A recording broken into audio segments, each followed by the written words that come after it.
Hello, and welcome to my home.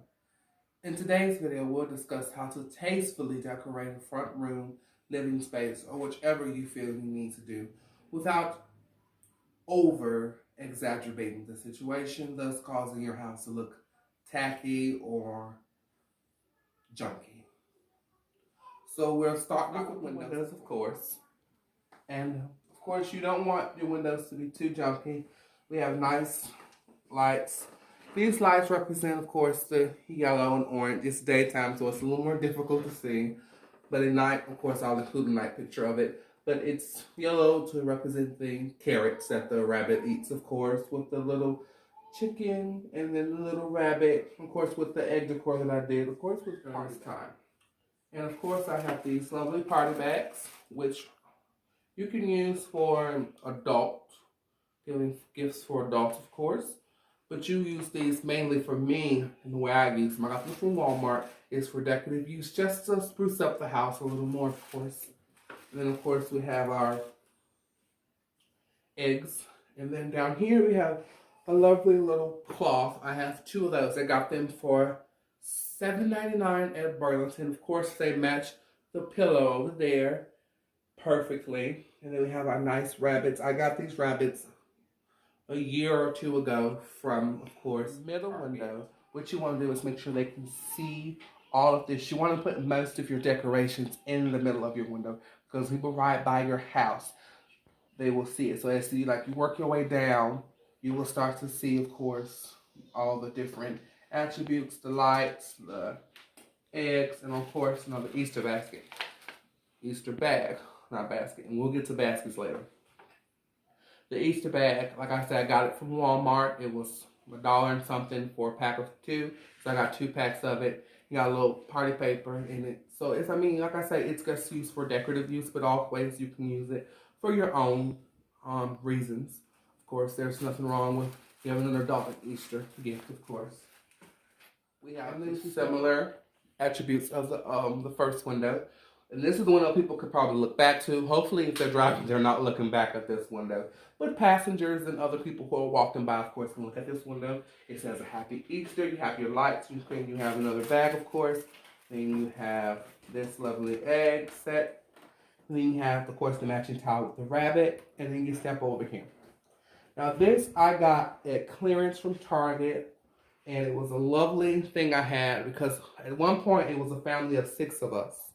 But now it's a family of 7 of us, so I have to make changes to this. And of course, I'll be doing the video where we decorate eggs with everyone's initial because technically our family is farm fresh. So of course we'll do it. And we'll make sure everything is perfectly fine with it. And we put everyone's egg in there. And my nephew is the newest addition, so him and his mother will be in the same little coop. As we work our way over here, we have one egg decorative little stencil. Then we have the little chicken. And of course we have 2 of the bunnies that you seen in the previous video that my nieces made. Cyclone Sally, and I want to say, forgot what this one's called. But we worry about that another day. And then we go to the table. Now this table will be done a little differently, of course. This is what it looks like, of course, and it will become a little more decorative when I get through making my, I'll say sculpture piece that couch is very simple. You have the matching blue pillows to match the carpet, to match the curtains as well. And of course the gray to match the gray and to match the gray curtains as well. And it's always good to have combinations in your household. So of course you have the blue, where the blue goes with the curtains, and then it goes with the rug, of course, along with the gray going with, of course, touches of gray in the rug, but also with the curtains. And then we have our decorative pillows, of course, with the little bunny I've purchased from a store that my family frequents. And it was a nice little bunny. Same with this couch as well. We have the dog. We have a nice little navy blue towel to go with everything, along with, of course, another pillow with the decorative pillows and another pillow over here. And that's how you pretty much coordinate stuff from each couch to each couch, thus putting everything in its place. And then behind here, of course, we have a little cute bunny. And then we have Easter baskets. I got this one from Walmart. This is my nephew's. And then I have my niece's baskets right here as well. And I'll be showing you how I make these from scratch. And then we work our way to the piece of resistance, our rabbit hole. Now you think, what is a rabbit hole?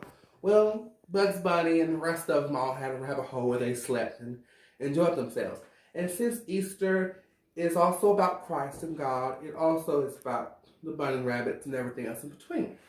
So, that being in mind, I had this lovely idea way back when to make an Easter tree. Of course, this tree was given to me a long time ago from my former employer, and I liked it so much. I was like, well, I need to have a second tree. What am I going to do with this tree? I could put it up around Christmas time, but that'll be just once a year. I want to, do something different. And so it dawned upon me to make a rabbit hole.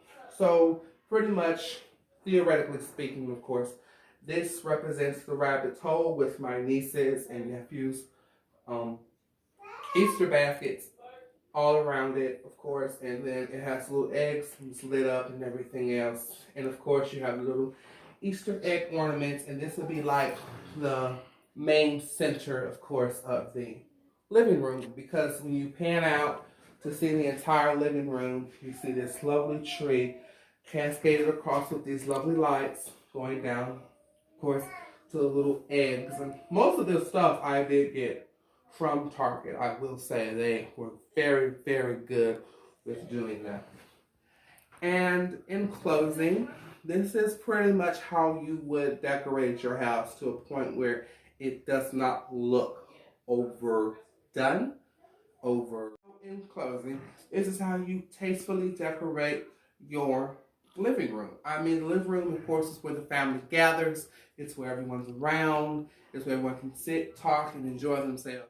So in closing, this is how you tastefully decorate your living room without overdoing it, without overstepping anything, without making it look too cheap, too overdone, and just making your living room look more lived in, more exciting, and more fun for the holidays because, well, of course, I have